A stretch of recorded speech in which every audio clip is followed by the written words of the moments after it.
Okay, I think we have most people in the room. So welcome everyone. It's so nice to see many of you here today and to see that the topic of pollinators was really of interest to our community. So thank you for joining us.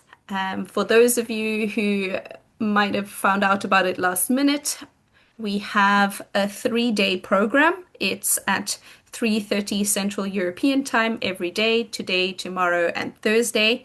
And we have some lovely experts who are here to share their knowledge with you and to also have some discussions on how to make it youth accessible, how to get young people involved, and how to share the news about pollinators and actions on their conservation within our youth work and within our environmental education work.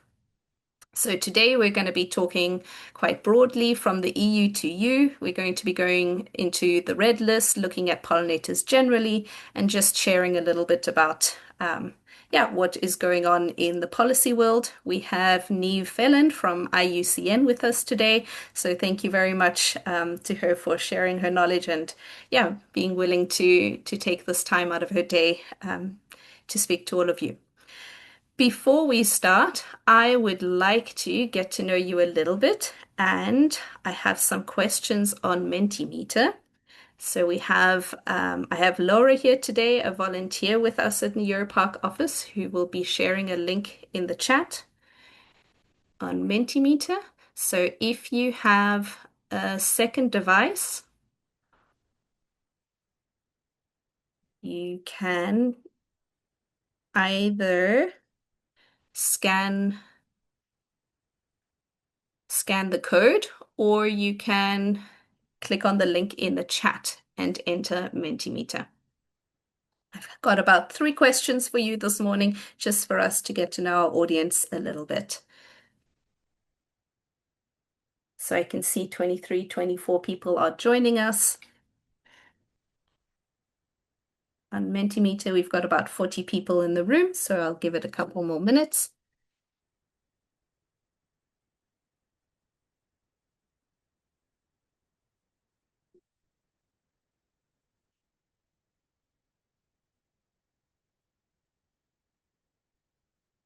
If anyone hasn't seen it yet, Laura has posted the link in the chat as well if you want to open up a second tab if you're already on your phone or any other device. Okay, we've got about 34 of you on the Mentimeter, then I will be going through to the next question. So, where are you joining us from? It should be possible to put a little dot on the map.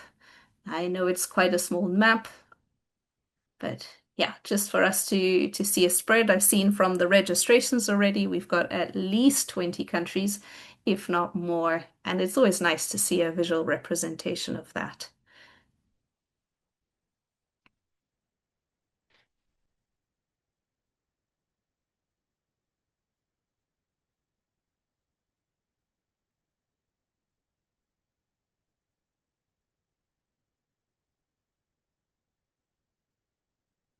There's almost like a diagonal line going across Europe here. We've got a lot from the UK, across to Germany, the Netherlands, quite a few from Belgium, and then down to Austria and the Czech Republic.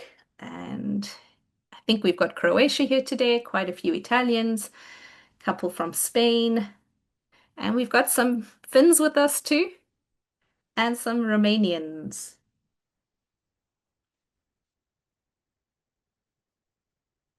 There's just a couple of more people who haven't yet put their dot on the map.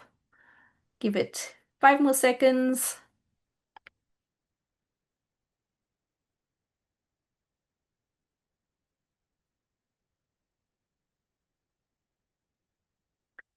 Okay, next question. What is your background? So, are you a ranger, somebody who's out in the field doing environmental assessments? Are you an environmental educator? Do you work with schools? Do you work in a visitor center? Are you a youth worker? Do you spend your days doing non-formal education with young people and youth empowerment? Are you a pollinator expert, or are you just along for the ride? If you come from a different background,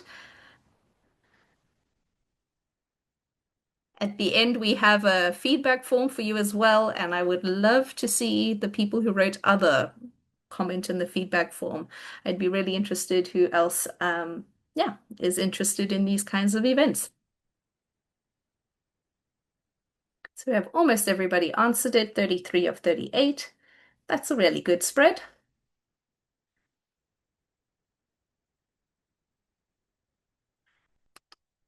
And then lastly, on a scale of 1 to 10, how well do you know pollinators in general? In the next few sessions, we're going to cover wild bees, hoverflies, and then on Thursday, we're doing butterflies and moths. And if you happen to know little about those, but a lot about other insects, then let us know that as well.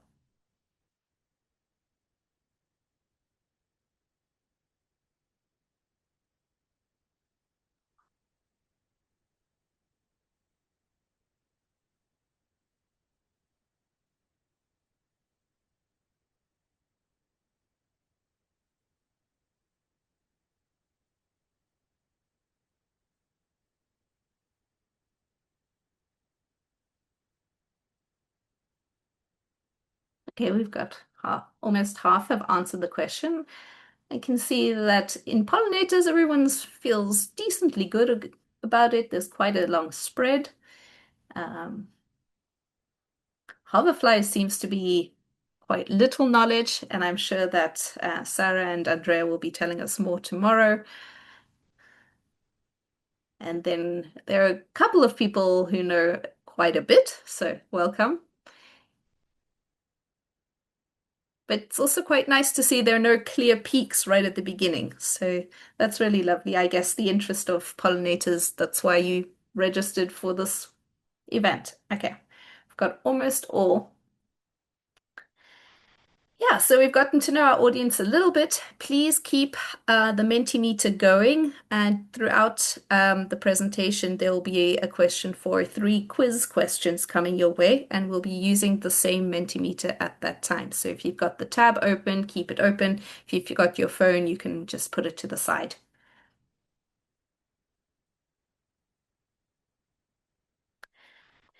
And for those of you who perhaps don't know, I'll just be giving you a quick overview on the Europark Junior Ranger program and Europark in general. I know that this event was shared through the Europark channel, so I'm assuming a lot of you already know about Europark, but it was also shared much broader than that.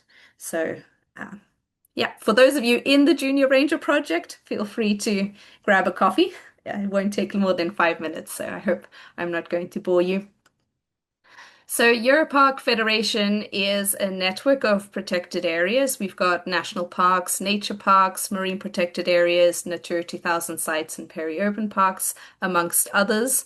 And we've got over 400 member organizations across 40 countries. Most of these are protected area agencies or authorities, but we also have some NGOs that manage land. We've got some regional governments that manage land for nature conservation. We've got some other adjacent organizations that work on nature conservation.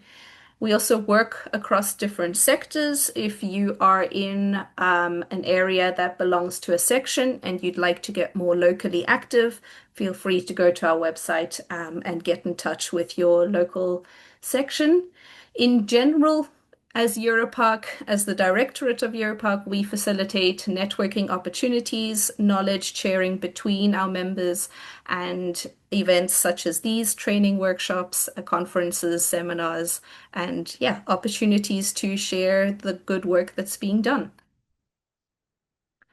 So, Europark has a strategy for youth involvement, and I like to just summarize this with the equation at the bottom. We'd like to mobilize young people, we'd like to build their capacity so that they can be experienced ambassadors and that the youth voice can be heard at all levels, from a local one to an international one.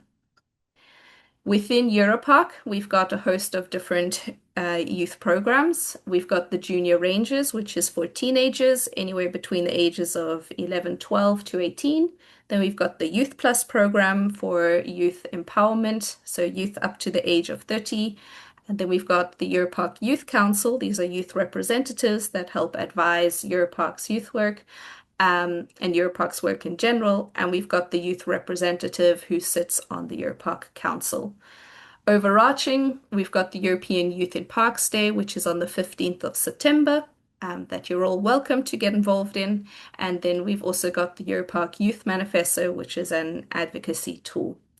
So down the blue balls at the bottom are events where those different age groups and programs get to meet in person. So just in general, the Europark Junior Ranger program connects young people to their natural and cultural heritage. It's all about non-formal environmental education, and it's to build solidarity with young people and within their communities as well, and to feel like they are helping contribute towards nature conservation as well. And obviously, it has to be fun. So it's not a very strict program. We allow for it to be adapted to the local context and the local capacities in protected areas, but it has to be a long-term program that they can get involved with over many years and a minimum of 5 days of activities per year. So what do the junior rangers actually do? Almost all programs do nature conservation. Well, almost all programs do nature conservation work. That's the core to the junior ranger program. But then they also do other activities such as camping, getting involved in cultural heritage, crafting, doing maintenance work in the protected area from trail maintenance to building nest boxes. And some of them even get involved in decision-making processes. So as Europark, a lot of the Junior Ranger program is done at the local level and financed at the local level. But as a network of Junior Ranger programs, Europark helps promote the program for new partners and new members, develop and share guidances, create space to share, network, and learn from one another, and opportunities for face-to-face networking and for the junior rangers to meet themselves, which is the International Junior Ranger Camp. So this is from last year. It was held in Italy. It is a space for junior rangers to represent their park and their country and get to know one another across and European nature across the continent. And if any of you are interested, I'm still very much promoting European Youth in Parks Day. This is a new initiative. So if you're here to learn about what you can do with pollinators, then do take notes and do consider doing a pollinator themed activity for European Youth in Parks Day, which is celebrated on the 15th of September annually. And here we really have 3 different levels. You can promote youth work, do some youth advocacy. You can have a local event by trying to mobilize young people. We call that youth activation. Or if you already have energetic young people, you can give them the ownership of the day and let them lead their own events. And that is Tier 3 youth leadership. So this is from last year. The theme was nature restoration, and we had about 486 young people participate. Thank you very much. And now I will hand over to Niamh to get the ball rolling on pollinators. Good afternoon, everybody. Just let me share my screen with you. Beginning.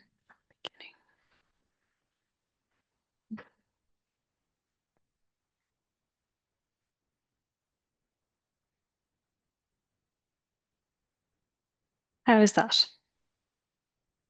Great.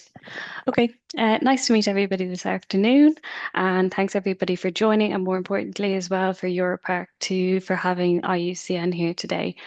So it was really nice to see lots of different countries attending, and I did actually see 2 people from Ireland as well, which is also very nice for me to see, but also lots of other people.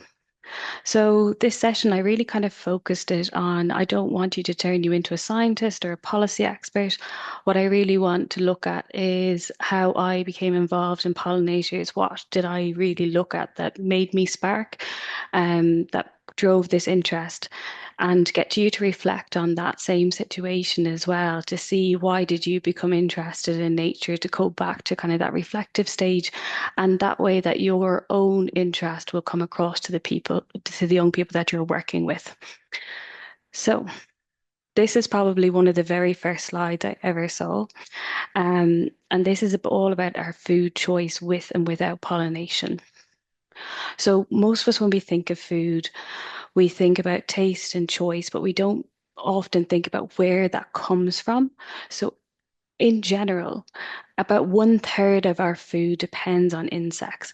So without our insects, our variety shrinks, our options to food, and our health is also affected.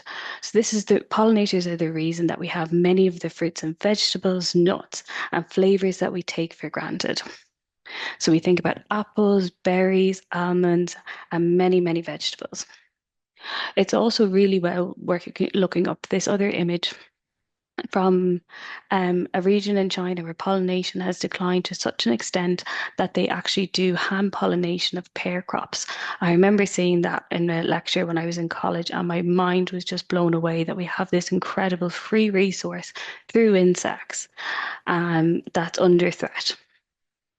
So for youth, I think this is quite important because at least food is something they can relate to. It's something they interact with every single day. And I think that's a nice starting point. However, it's not everything. And maybe just a little bit more of a fact, I suppose, for for ourselves. So in the EU, pollination is generally is estimated to be worth about 5 to 15 billion euros per annum, and that's based on the European Environment Agency analysis. So it's just one's way of showing the value of pollination. Of course, economics isn't everything, and there's just one way of starting the conversation with youth. So when we look at pollinators, it's probably good to start with what European pollinators are. So Jessica touched on it earlier in her slides, but they're mixed between hoverflies, honeybees, bumblebees, solitary bees, moths, and butterflies. And it's important that when we start to talk about pollinators, we move beyond that picture of just focusing on um, on honeybees. So when we have a diversity of pollinators, we have a more resilient ecosystem. And all of these different pollinators do different things. They have different functions based on their morphology. And I think one of the again, to look back on the facts that I remember learning about first was that different bumblebees have different tongue lengths, and even to start that conceptual idea of morphology and morphology just gets people to kind of slow down. And it's almost like a fun fact, but I do even remember speaking to my own parents, and it's not something that you generally think about. So again, I just encourage you to kind of look up these kind of different facts about pollinators and how we can get people to interact a little bit more. Um, Interact a little bit more with pollinators and bring around that curiosity. So, yeah, for these two sessions, I'm doing a broad introduction today on pollinators more broadly, and then tomorrow and Thursday, there's a section on bees and hoverflies and moths and butterflies. And I just thought it was interesting as well when the Mentimeter was coming through. Lots of people seem to be quite comfortable with bumblebees and solitary bees, but less so hoverflies. And then it was the similar period split between being quite comfortable with butterflies, but not actually knowing a huge amount about moths. So I think there's going to be a nice learning experience there for everybody, just to learn a lot more about maybe the lesser known pollinators, hoverflies, and moths. So just a brief introduction. I work for an organization called IUCN, and IUCN stands for something quite long, International Union for the Conservation of Nature. And maybe it's a little bit unusual, but it's not one organization, it's a global union that brings together governments, NGOs, scientists, and civil society. and it sits right at the space between science, policy, and where and action meet. So IUCN draws on knowledge and experience of over 1,400 member organizations and more than 18,000 experts worldwide. Probably the and Probably the thing that most people are familiar with is the Red List, and I'll go on to that in the next slide, which is one of my main focuses of work as work along with pollinators. So IUCN works across in more than 160 countries and in Europe, including Europe. Right. So, just as I mentioned, my primary work is on pollinators, but also on the European Red List. And we're actually just coming to the end of this European Red List cycle. And you can see over here on the right-hand side of the screen, all of the different Red List assessments that have been done in the previous 5 years. So regards to pollinators, we've done butterflies, bees, dragonflies and hoverflies. Butterflies is published. The bees assessment should be published soon. Dragonflies is published, and so is hoverflies. So in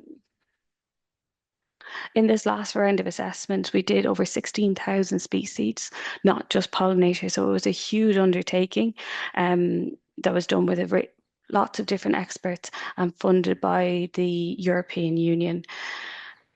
So um, this is maybe some of you are familiar with this slide already, and maybe it's a little bit complicated sometimes. So what I would focus on is that to kind of avoid specific terminology, but basically what the Red List assessment is a health check for species. It basically just puts things into categories, starting down here.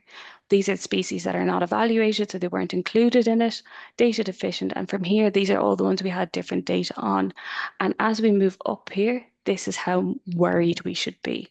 And they're the kind of words I would suggest you using. And what's important to say with red list assessments is just because a species is in good health or in least concern doesn't mean that it's always going to be there. So with the red list assessments, we try to reassess species groups, so bees, hoverflies, dragonflies, every 10 years, because their populations can change, their threats can change, and that's what really makes this quite valuable. So with the red list assessments, it's really just a health check. We can see if their populations are going up or down. We can also look at why species are struggling. Maybe it's a loss of habitat, pollution, climate change, and probably the more important thing for me personally is moving just from data collection into action. So we can look at habitat protection, restoration, and also better land management. And then we can work with different organizations. We can report to the European Commission and also work with youth on this. So from here, in this round of assessments from the red list, we're creating documents to move into this conservation planning, and this can be used with youth as well. So in this last round, we did dragonflies, bivalves, and also wild bees.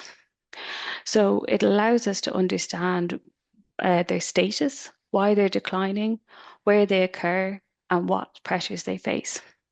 But assessment alone and these documents being developed doesn't actually change action on the ground. And youth can play a very, very important role in this. So, sorry now.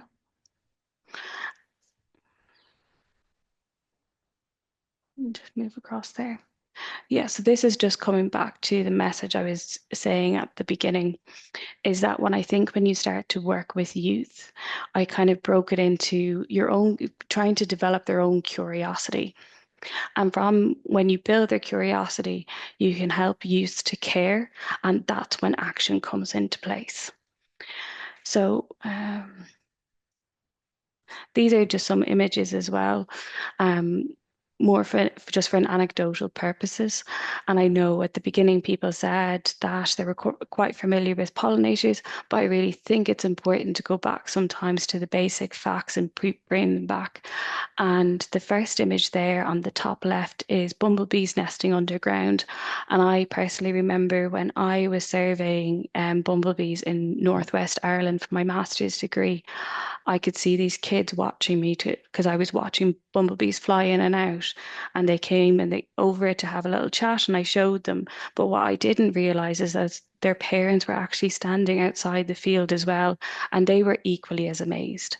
That sometimes we have to remember that even though we are focusing on educating youth, we can also have an incredible impact on adults as well, of our youth. So. And another fact as well is that, that when people really love hearing about these kind of things, is that pollinators don't they do live, majority of them are mining, that they live underground. They can use old rabbit holes, old mammal holes, and it's only there's only a minority that actually use these bee boxes, that are on the bottom left. Again, then it's just incredible. And as youth educators, I think you'll be very, very familiar with this, that you see their light in their face when they see somebody holding um, a dragonfly by by the wings, or the top right is a larvae of the marsh fritillary, which is an Annex 1 species in Europe. And to show them to even get that message across that caterpillars are dependent on specific food plants. So for this one in Ireland, they used devil's bit scabious, and then at a European level as well, they use field scabious as well. And then in the bottom right, this is an image of me holding a male bee. And it's just incredible to see people realize that, or to know that only bees sting, and female bee sting. So you can actually hold a male bee just by its leg and you won't do any damage to it. Um, do any damage to it, nor will you get stung. Just to say as well that I took all these pictures in the three pictures in Ireland where I did catch and release. There was catch and release, and I had the permission of all the landloaders to be there. There may be different rules and regulations where you come from. So I would just suggest, if you are looking at doing something like this, just to check your own local places. But these kind of things can be used as kind of true or false games, warm-ups, and just getting them to reflect on reflect. Um, so when we have built curiosity, this is where kind of the idea that the youth will begin to care about different things. They will learn, they'll notice, and they'll slow down. I think that was the big change in my brain, is when I learned to slow down. And then when we start to understand, we see the connections between our food, what we care about, and that's what made me personally want to take action to protect species. So again, it is similar to the my point on the red list. The red list assessment, it's important to use kind of language that's accessible to everybody. So when we ask young people what they can do for pollinators, is we can keep it quite simple.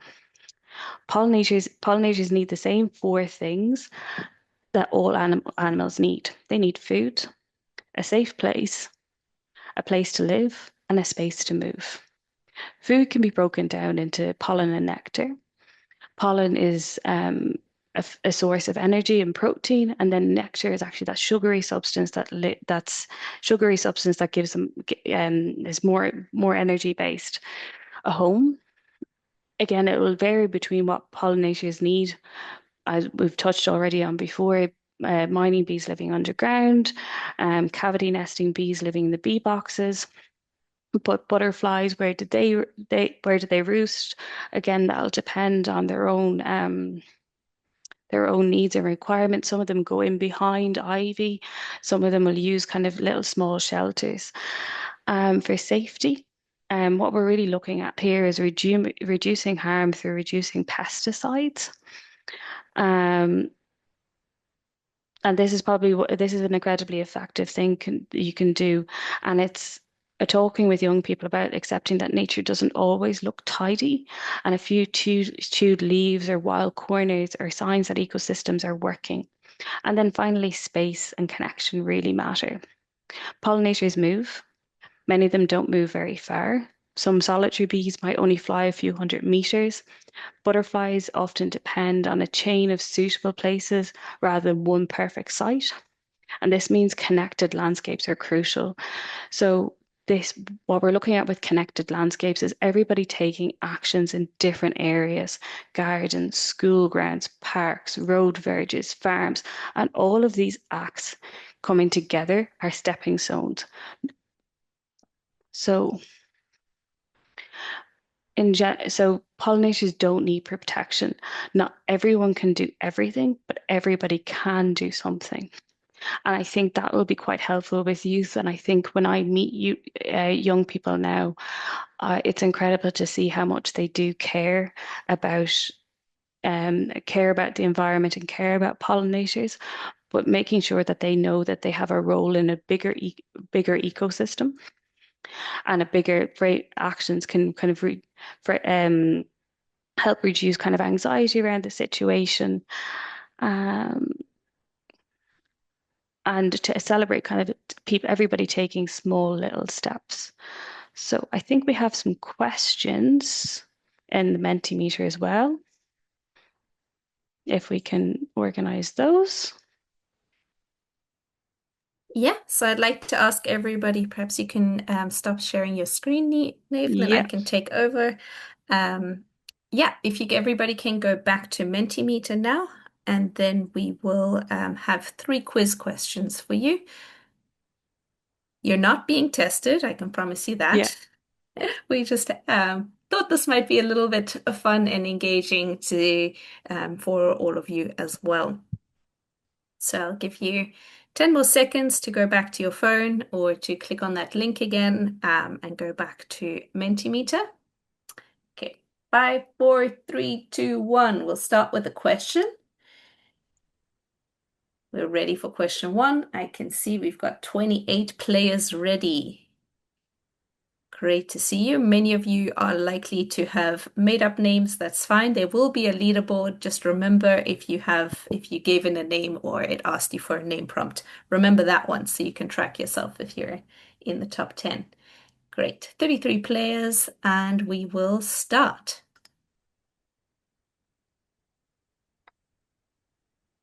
How many wildflowering plants depend on animal pollinators? And you have 20 seconds.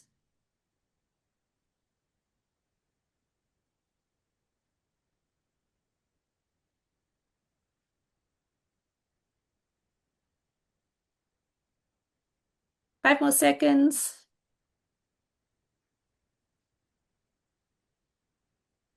Great. Well done. That So is almost everyone got that one right.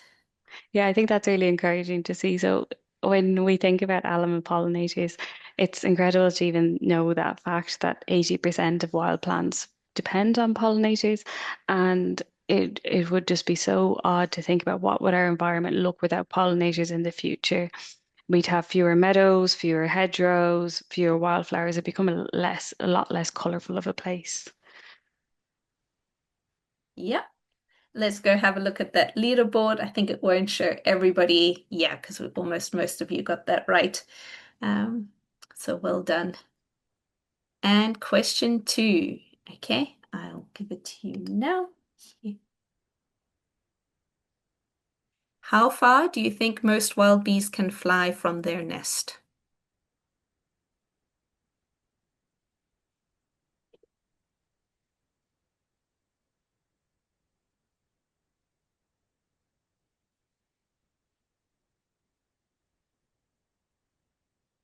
5 more seconds.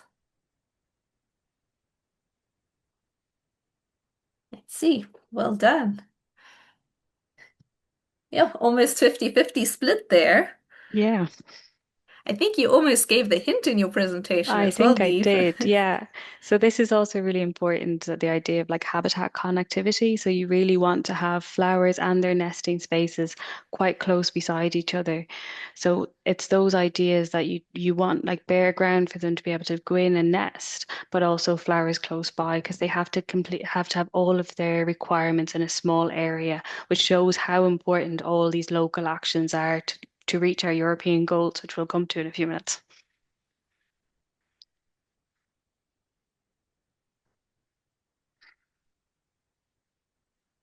Yeah, I think we have a lot of people that know quite a bit, so the leaderboard wouldn't be as dynamic with only 3 questions.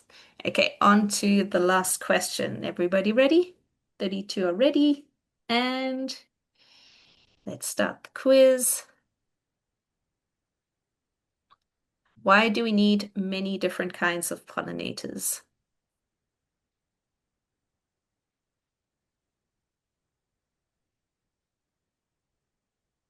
Apologies for the typo. Number 3 says they live in different habitats.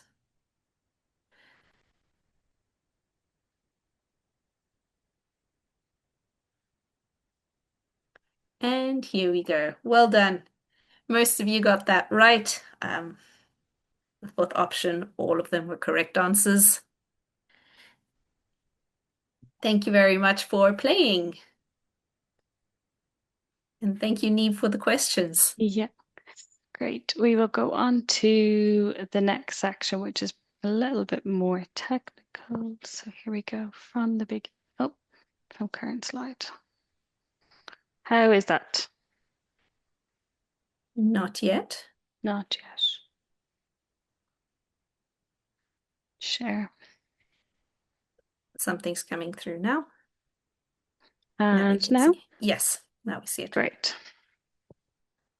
So I think the next stage really from my perspective is to look at EU policy and just to understand or to know that pollinators are being taken very seriously at an EU level now. So with the EU biodiversity strategy for 2030, the, there's the EU biodiversity strategy for 2030 is really about the vision. It's about where Europe wants to go, and the strategy recognizes biodiversity loss as one of the biggest challenges we face, and it commits the EU to putting nature, including pollinators, on a path to recovery by 2030. For pollinators, this was something really important moment because it formally acknowledged that insects are not a niche issue. They're central to food systems, ecosystems, and human well-being. But the vision alone is not enough. So that's where the nature restoration law comes into place, which was signed into law August last year. And the nature restoration law makes the part of the biodiversity strategy legally binding for member states. It requires countries to take action, measure progress, and report on the results. For pollinators, it includes a very specific requirement to halt and reverse the decline by 2030 and to show recovery after that. This law makes monitoring essential. So we're not just acting, we're checking whether actions are genuinely working. Uh, so how this kind of plays in is that we have this strategy now at an EU level, setting direction and priorities. And this is where I think young people can really come in to take action, as we discussed with their main needs around food, safety, connected landscapes, and of course food. So for educators, this is really important that you don't have to be able to teach policy as something distant or abstract. You can frame it as that you're contributing to a system that supports the actions that they will take for pollinators. So EU policy will set the direction, make it legally binding, and local action and youth can make it real. So this moving slightly on from this, this is one of the projects that we work on from IUCN. These are three action plans that are looking at the most threatened pollinators. This is the overall, there's been 15 species groups that have been defined. And the first phase of this is these three plants here on teasel plant, specialist bees in Europe, the Canarian Islands, endemic pollinators, and also hoverflies. So this set of three plans will be coming to a finalisation in June of next year, so 2027. And then after that, we hope to be able to continue this work. So just to focus in on what these plans actually are, a teasel bee is very, very simply a bee that relies heavily on teasel plants for food. Teasel is a very tall and spiky wild plant with distinctive seed heads. And to us, it might look like just another wildflower, but it is a critical food source. Then and that's being coordinated by my colleague Grace Bond. And then the next one then is on the Canarian Islands endemic pollinators for laurel forests, being coordinated by my colleague May. And for this, they're looking at laurel forests of the Canary Islands. And these forests are remnants of ancient forests that once covered much of the Mediterranean. They're humid, evergreen, and very, very rich in biodiversity. Many of the pollinators in these forests are found nowhere else in the world, i.e., they're endemic, is what that means. And it means that if these habitats are lost or degraded, we could lose these pollinators. And then the final one up here hidden is the plan that I implement from IUCN's perspective. We do work with other organizations, just to say by the logos such as BugLife, IEP, and also the University of Novi Sad, among many others. But the veteran trees, they're simply just very old trees that have developed features like hollow trunks, cracks, deadwood, and fungal growth. And while they might look like they're damaged, they're incredibly useful for what they call saprophilic hoverflies that depend on the sap coming out from the coming out from the scarring in the trees. And so we've been working on the implementation of these action plans with, as I mentioned, with BugLife, the IEP, and the University of Novi Sad, along with other expert groups from different universities. And we've through this, there's people taking PhDs to do PhDs and master's degrees to help us understand more about these species regarding what they need or how they might be affected, their population. And there is actions within these three different plans that young people can take. So can take. And it's also just to say as well that similar to what we did earlier with the Mentimeter, we are actually tracking the actions per country. So if you are interested in taking action for these three different pollinator groups, you can get in contact with myself, and then I'll pass it on to my colleagues to say which different actions you'll be taking. So there's my email address if you're interested. And to say that we'll also be releasing different resources on this as well.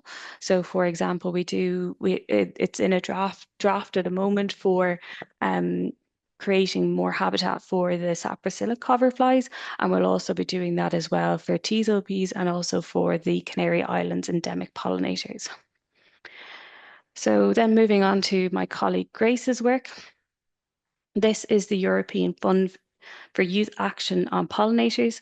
This is a European Commission grant, and IUCN is just implementing it. So it's just important to say that youth engagement is being prioritised at a high level within Europe. This fund supports young people to take action for pollinators across Europe and helps implement the revised European Pollinators Initiative. And this funding stream has just come to a close, but the project There's been 29 different projects have been funded, five for youth-led organizations and 25 for young people. And it's just to say that there will be more opportunities out there for uh, young people in the future. And actually, under this specific project, a young person was considered between 18 and 35, I think.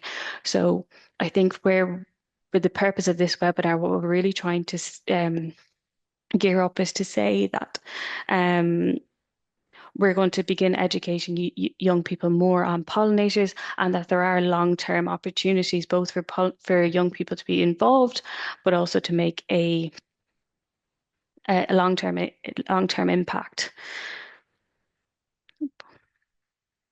Yeah, so I think I started off with saying this, and I hope I've convinced you of this, that you don't need to be a scientist or a politician to teach the politician to teach this.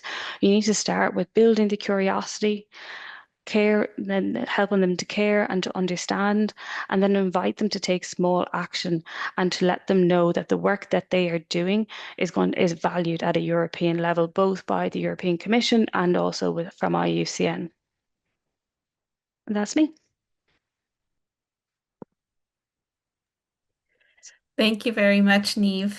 Yeah, just before we go on to the question round, I want to just briefly put something in the chat.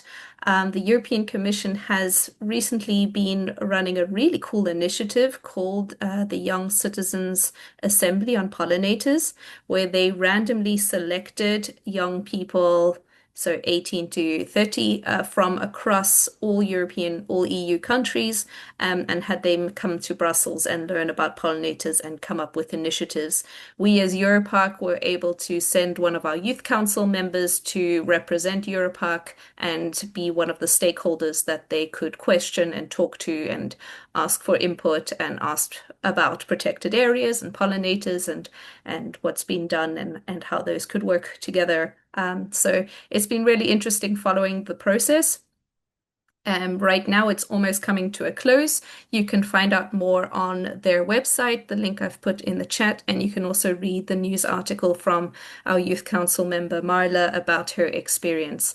So it's really interesting to try and make policy relatable and understandable to young people and also give them opportunities to participate. Something I also like to say is that petitions are severely underrated. I know that in the past, and also here in Germany, we have democratic processes where, as a young citizen or as any citizen, you can sign a petition, and if the petition gets X amount of signatures within a certain time period, I know for the EU it's 1 million within 6 months, then that will really be then the EU in this case is required to take that seriously and to try and draft an initiative to take action on the topic of the petition. So I like to do what I call my petition activism and share petitions that I think are yeah, evidence-based with other people around me. So that's also something that can bring policy to young people.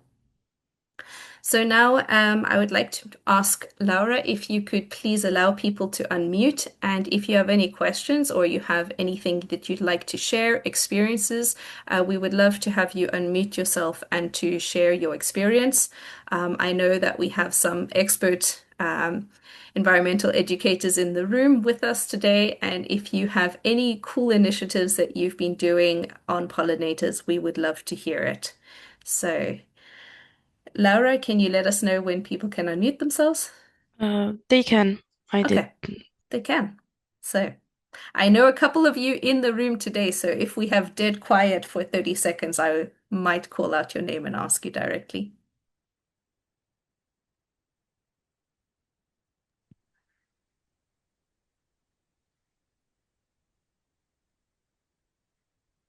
Okay, everyone's a little bit shy. Perhaps I'd like to ask Katja from Croatia. They started a new junior ranger program and it heavily focused on pollinators. So, Katja, would you like to maybe share some of the activities that you did with young people on pollinators? Yes, hello. Hello, everyone. And thank you for this opportunity to be able to follow this great webinar and to be able to present our new program. So Junior Ranger started in Croatia and Krka National Park last year.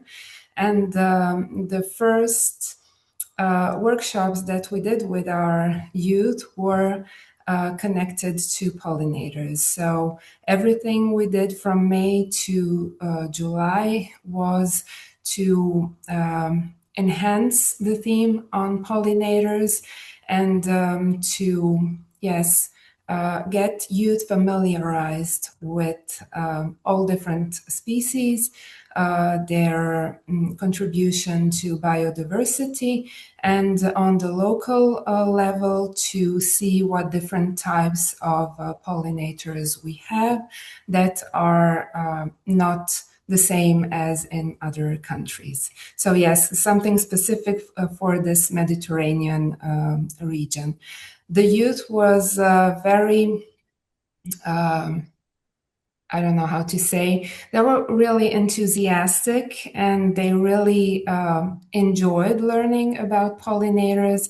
So when winter came, we had to change the subject, but spring is coming already. So we are really looking forward to continue the work on pollinators. And we have a new group of junior rangers that are aged 11 that will be jumping into the older group of junior rangers and learning about pollinators. So it was a great experience, and we recommend it to all. Thank you. Thank you very much, Katja. It's been really exciting to see what you've been posting on Facebook and sharing the work of the new junior rangers in Croatia. Thank you. I have also seen that we have, apologies for not giving you a heads up, Ninka Blomer in the room, who is also a young person passionate about pollinators, and she runs an organization that is called Pollinator Ambassadors and does some really novel activities with young people, trying to help them to understand how pollinators, and in some cases, I think I've done an exercise with bees, how they communicate. So instead of being very technical and going out in the field and looking for the animals, they have run activities where you have a group activity and you pretend to be a bee and you've got to communicate in the way that bees do to try and come to a decision about where you'd like to move your hive. So that's something to possibly do in winter. Ninka, are you able to unmute yourself and perhaps explain a little bit about the activity?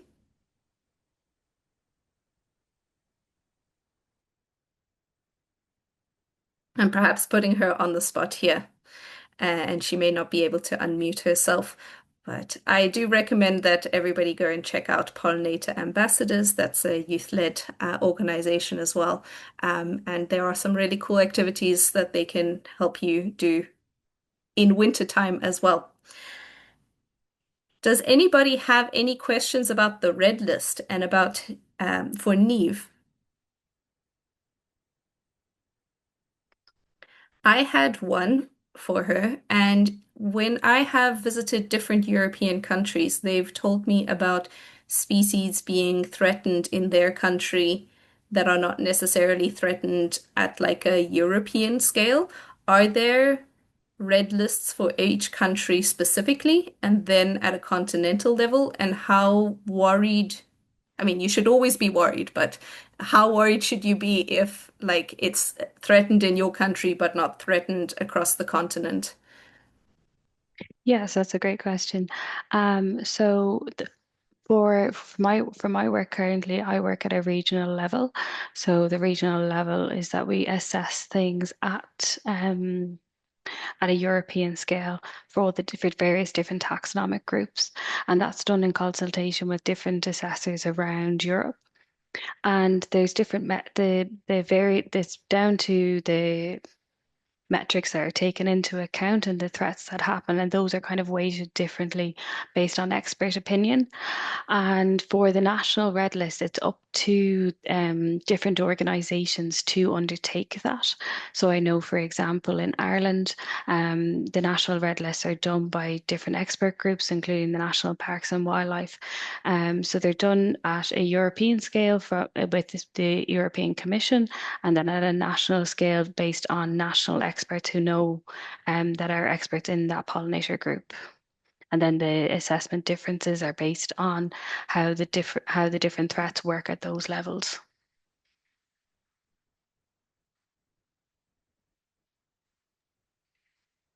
Thank you really very much. Does anybody else have any questions?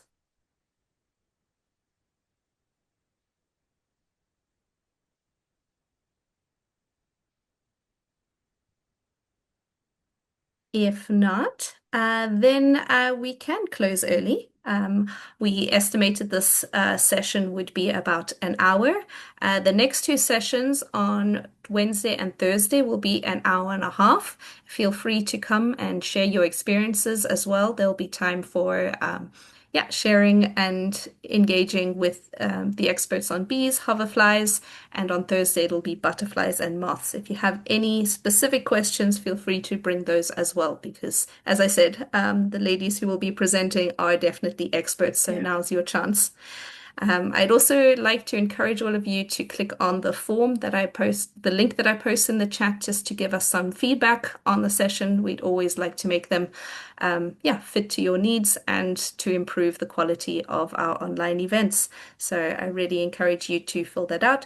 As some of you have asked in the chat about the slides and the recordings, from now on, Europark is only making recordings available to Europark members. To reach those, you need to go through our website and log in as a Europark member. And then, as usual, you can find the recordings under Training tab under Webinars. So you will find the recordings of all three sessions there once you've logged in. And if you have any trouble logging in, feel free to reach out to me or to the Europark email address in general. For the slides, we will be sharing the slides with everybody, but we will first screen them for any sensitive content. We've been asked by some of our presenters that some information they're sharing is not yet supposed to be publicly announced yet, because it's a little bit ahead of deadline. So we will be still explaining those things, but then not sharing the slides on those topics. So that's why you might not see all the same slides that were in all the presentations, but yes, we will be sharing the slides with you. So I hope you enjoyed that session. Thank you very, very much to Niamh for her presentation and for volunteering her time to share with us. Thank you as well to Laura, our volunteer who helped with the back end support. It's always great to know that someone has your back when the tech isn't working. And thank you everybody for taking time out of your day to join us. And I hope to see you all tomorrow and Thursday as well. Great. Thanks to Europark for inviting me. It's always nice to make sure that the red list and different pollinators work at this kind of large scale really gets down to the ground. There's no point in doing what I do without people like Europark and youth educators. So thanks for everybody for what they do. Thank you very much. Have a lovely afternoon and evening. Thanks, everybody.